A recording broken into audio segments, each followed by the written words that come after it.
હમણાં જ મેં ચાલી રહેલા વિવાદનો એક વિડીયો પાછો બીજો મારી સામે આવ્યો અને મેં સાંભળ્યો પછી સહન થાય એવું નહોતું એટલે જવાબ દેવો ખૂબ જરૂરી હતો અને એને જ દીધો છે.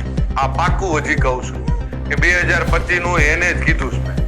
એમાં હજી હું કહું એ વિડીયોમાં એ બોલે છે પહેલો પોઈન્ટ કે એડ્રેસ છુપાવવું પડે છે એને. તો મારે એડ્રેસ કેમ છુપાવવું પડે ભાઈ? મારી તો અપડેટ હોય કે મારો ગઈકાલે આ કાર્યક્રમ છે, છતાંય તારે એડ્રેસ જોતું જ હોય તો ઇસ્કોન આંબલી રોડ ઉપર મારી ઓફિસ છે, આ મારું એડ્રેસ. ઓકે. બીજી વાત, પ્રશ્ન બીજો કે 200 લોકોને સાથે લઈને ફરે.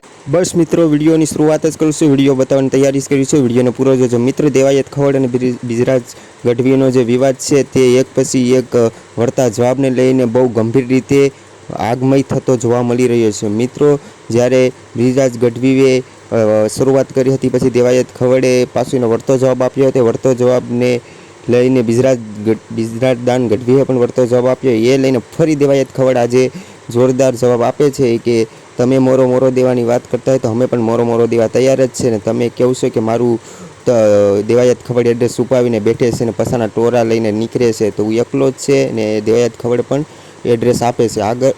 આગળ તમને પૂરો વિડીયો બતાવવા જઈ રહ્યો છે. તો આવી મહેનત માટે એક લાઇક કરી નાખજો ને વિડીયો ચેનલને સબસ્ક્રાઈબ કરી નાખજો. ચાલો આ બે હાવજોની વાક્ય લડાઈને જોઈ લઈએ.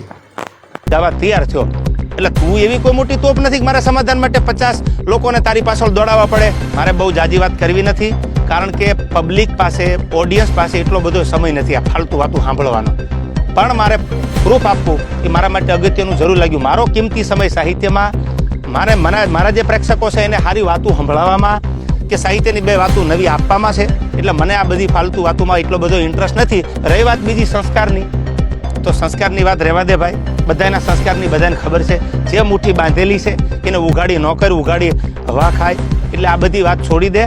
અને રહી વાત છેલ્લી મોરાની, તો તને સ્ટેજ પરથી પણ કીધું હતું કે જે દી મજા આવે ત્યારે મોરો દેવાની તારી તૈયારી છે, એથી જ આજે મારી તૈયારી છે.